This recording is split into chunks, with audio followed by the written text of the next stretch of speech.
And this is something of significance, not only in the sense that if one individual's rights can be infringed in this way, that other individuals' rights can also be infringed tomorrow. But it is also important to recognize that in this infringement of the right of an individual, the rights of all other citizens of this country are also being infringed. उनको अगर बोलने का अधिकार नहीं है, उनको अगर बोलने से रोका जाता है, तो हमारे सुनने के अधिकार को भी हमसे छीना जा रहा है. We are also not being allowed to listen, to hear different points of view, different ideas about the state of the world, the state of society, and what we need to do. अगर हम कहते हैं कि हमारा देश लोकतंत्र है, तो लोकतंत्र का मतलब केवल ये नहीं कि लोगों को अपने विचार व्यक्त करने की आजादी है. उन विचारों का व्यक्त करना, उन पे बातचीत होना, उन पे वार्तालाप होना, उसके आधार पर लोगों का इन्फॉर्म्ड होना और उसके आधार पर तय करना कि देश किस दिशा में जाएगा, ये लोकतंत्र का असली मतलब है. और उस वार्तालाप को, उस डिस्कशन को,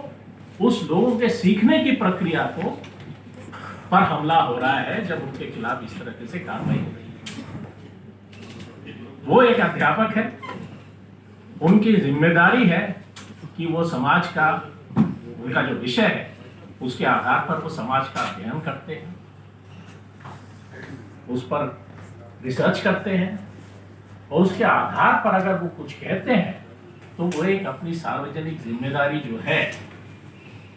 एक रिस्पॉन्सिबिलिटी जो हर एक एकेडमिक पर है कि वो पब्लिक डिस्कशन और पब्लिक डिबेट को एनरिच करे अपने स्टडी और ज्ञान के आधार पर. मेरा विषय अर्थशास्त्र है. अगर कल कोई आर्थिक नीति सरकार अपनाती है और आप मीडिया के सब साथी हमसे विचार लेने आते हैं कि ये नीति को लेके आपका क्या कहना है, क्या हम वो कहना, हमारी जिम्मेदारी ये है कि हम वो कहें जो सरकार के लिए सरकार सुनने को पसंद करती है, या हम अपने रिसर्च के आधार पर जो चीज जायज समझते हैं उसको आपके सामने रखें और आपके माध्यम से वो लोगों के बीच में जाए, ताकि एक सार्वजनिक डिस्कशन, बहस, बातचीत हो पाए जिसके आधार पर देश कोई फैसला लेता है कि वो किस दिशा में जाएगा. यानी कि जो उनके लोकतांत्रिक अधिकारों पर हमला हो रहा है,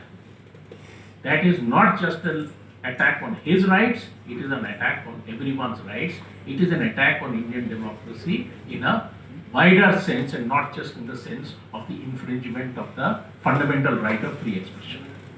The fundamental right of free expression is not an empty right. सिर्फ बोलने का ही अधिकार की बात हो तो हम तो सब अपने बाथरूम में, घर में बोल सकते हैं जहां कोई सुनने को नहीं है. जब तक हम ऐसे नहीं बोल पाए कि और लोग सुन पाए और उससे सीख पाए, तब तक वो अधिकार जो है ना एक कागजी अधिकार रह जाता है, उसका कोई मायने नहीं रहता. लेकिन मेरे ख्याल से एक और इसका महत्वपूर्ण पहलू है. There is one very other important dimension I think which needs to be emphasised, a part of which came out in the introductory remarks that Uma made. एक व्यक्ति के साथ कानून व्यवस्था का दुरुपयोग करके आप उनके खिलाफ कार्रवाई करते हैं, उनके खिलाफ केस करते हैं, उनको जेल में बंद करते हैं, उनको कल मान लीजिए बेल मिल भी जाता है, कल मान लीजिए वो बाइज्जत बरी भी हो जाते हैं, तब भी उनके ऊपर जो गुजरी है वो तो तब भी जो उनके और उनके परिवार पे जो असर हुआ है वो तो रहे, उसको आप वापस नहीं कर सकते.